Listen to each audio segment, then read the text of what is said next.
BJP किसान की party तो है नहीं, बीजेपी पूंजीपतियों की पार्टी। 100 चूहा खा के बिल्ली चले हज करने। आज साबरमती पिक्चर देख रहे हैं मजे में। काटो इंडिया, खोदो इंडिया, हिटलर का शासन है, मुखेर खान आतंक का माहौल है। नमस्कार, वन इंडिया हिंदी में आपका स्वागत है और हमारे साथ इस समय हैं जाने माने राजनीतिज्ञ पप्पू यादव जी।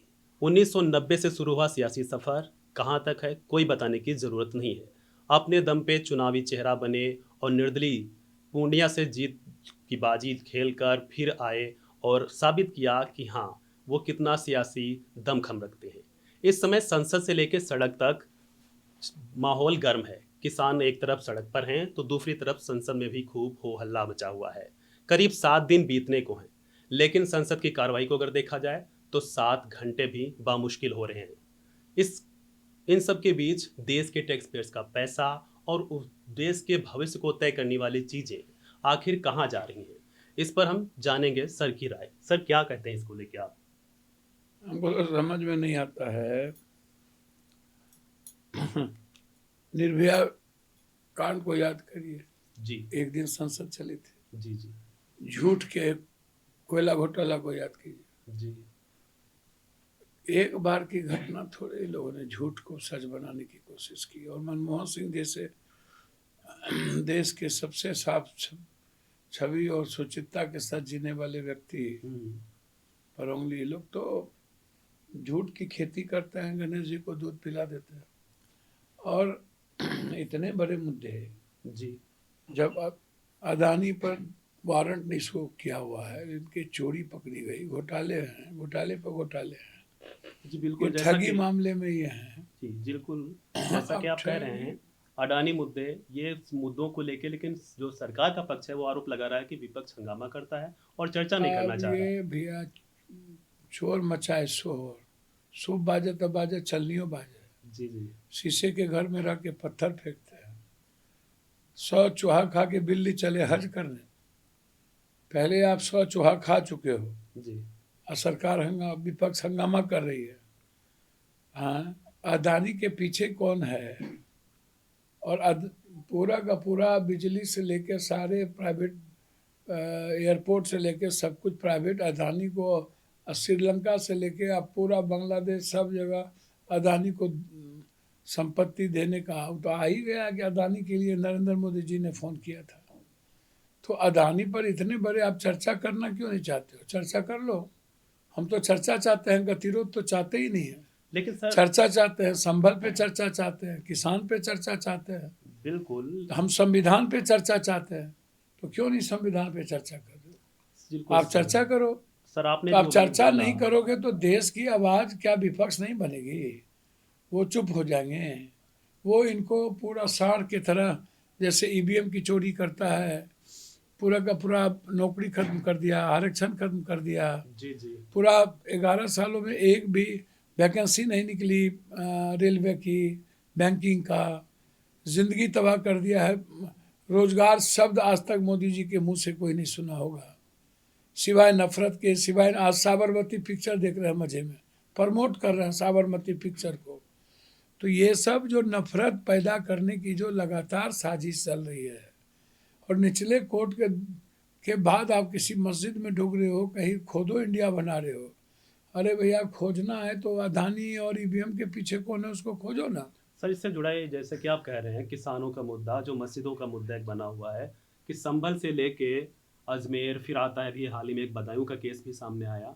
तो एक मोहन भागवत जी का एक बयान था, शायद आपने भी सुना होगा, कि हर मस्जिद में शिवालय या मंदिर ढूंढना कब तक चालू करेंगे, कब तक ये चलेगा। लेकिन आप हाल में देखे होंगे फिर ये घटनाएं सामने आ रही हैं। इसको लेके आप कैसे इसे देखते हैं?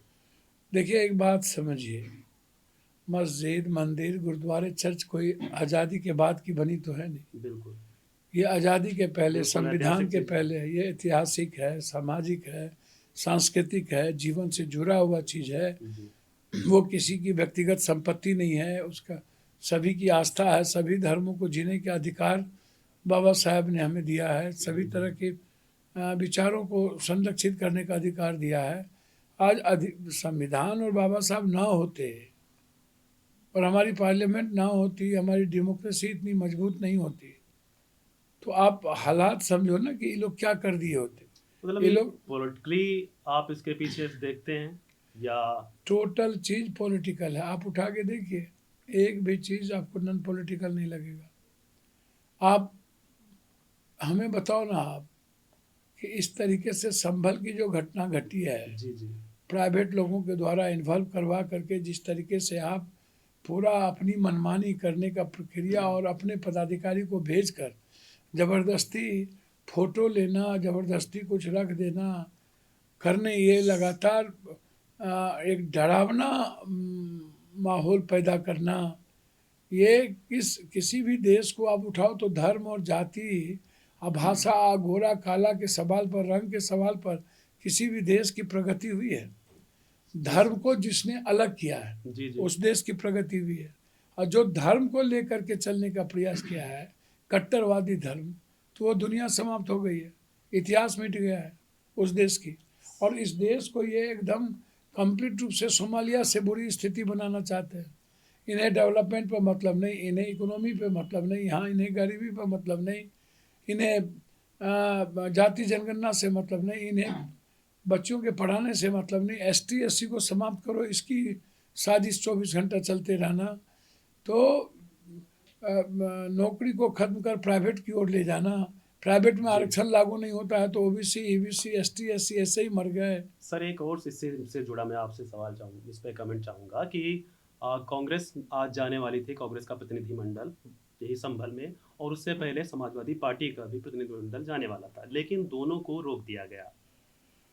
देखिए, हिटलर का शासन है, मुखर कानून है, आतंक का माहौल है, जी जी। डेमोक्रेसी खत्म हो गई और संविधान को खत्म करने की तैयारी चल रही है। लोकतांत्रिक मूल्य 11 साल में बचे नहीं, आवाज़ दबा दी जाती है, आवाज़ छीन ली जाती है, विपक्ष को समाप्त करने की पूरी साजिश रहती है।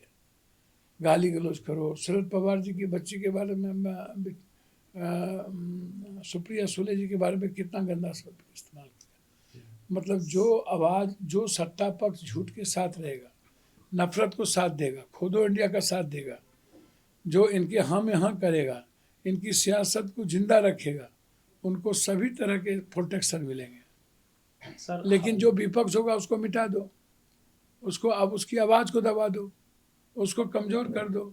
देखिए, बीजेपी के पास कब्रिस्तान, शमशान, ईद, बकरीद, जिन्ना, पाकिस्तान, जेबर, बैल, गाय, भैंस, कुत्ता, बिल्ली, बेटी उठा लेगा, जमीन उठा कर लेगा, काटो इंडिया, खोदो इंडिया।